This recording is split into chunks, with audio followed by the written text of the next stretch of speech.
कहानियाँ अक्सर जीवन की सामान्यताओं, उद्दीपक घटनाओं, प्यार, दुख, समर्पण और समस्याओं की उभरती हुई बातें दर्शाती है, जो हमारे अंदर की गहरी एहसासों की जगाने का काम करती है।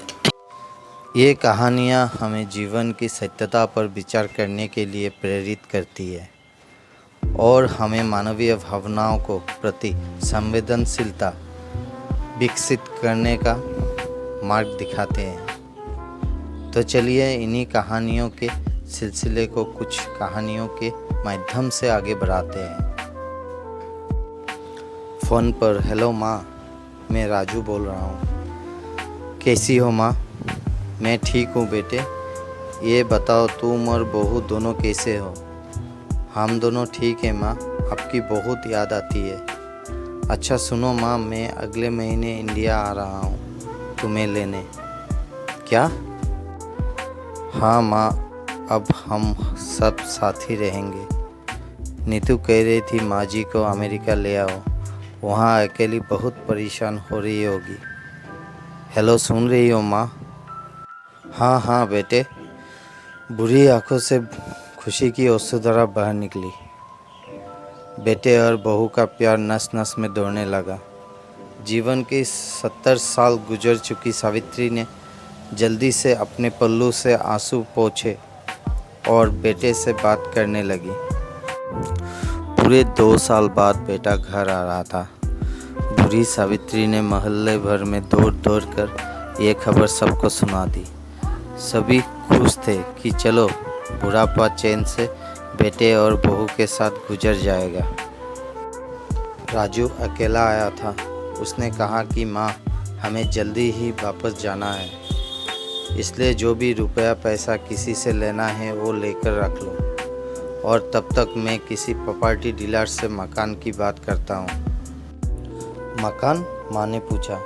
हाँ माँ, अब ये मकान बेचना पड़ेगा, वरना कौन इसकी देखभाल करेगा? हम सब तो अब अमेरिका में ही रहेंगे। बुरी आँखों ने मकान के कोने कोने को ऐसे निहारा जैसे किसी अवध बच्चे को सहला रही हो। आनन फानन और औने पौने दाम में राजू ने मकान बेच दिया। सावित्री देवी ने वो ज़रूरी सामान समेटा जिससे उनको बहुत ज़्यादा लगाव था। राजू टैक्सी मंगवा चुका था। एयरपोर्ट पहुंचकर राजू ने कहा, माँ तुम यहाँ बैठो, मैं अंदर जाकर सामान की जांच और बोर्डिंग और वीज़ा का काम निपटा लेता हूँ। ठीक है बेटा। सावित्री देवी वहीं पास की बेंच पर बैठ गई। काफ़ी समय बीत चुका था।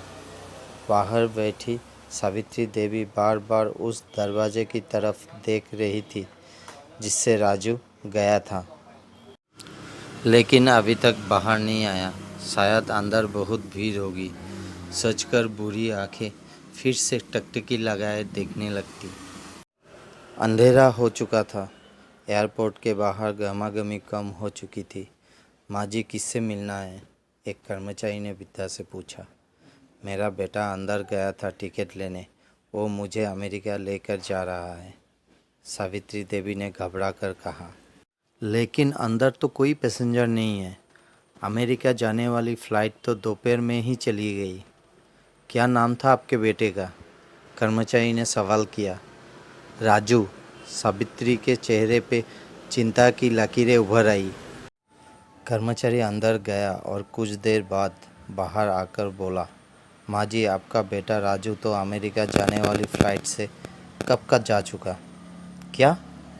विद्या की आंखों से आंसुओं का सैलाब फूट पड़ा। बूढ़ी माँ का रोम रोम काँप उठा। किसी तरह वापस घर पहुँची, जो अब बिक चुका था। रात में घर के बाहर चबूतरे पर ही सो गई। सुबह हुई तो दयालु मकान मालिक ने एक कमरा रहने को दे दिया।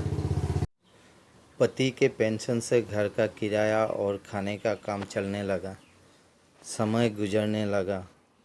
एक दिन मकान मालिक ने विद्या से पूछा, माँ जी, क्यों नहीं आप अपने किसी रिश्तेदार के वहाँ चली जाए? आप आपकी उम्र भी बहुत हो गई, अकेली कब तक रह पाएंगी? हाँ चली तो जाऊँ, लेकिन कल को मेरा बेटा आया तो यहाँ फिर कौन उसका ख्याल रखेगा। ये बात सुनकर आँख से आंसू आने लगा दोस्तों।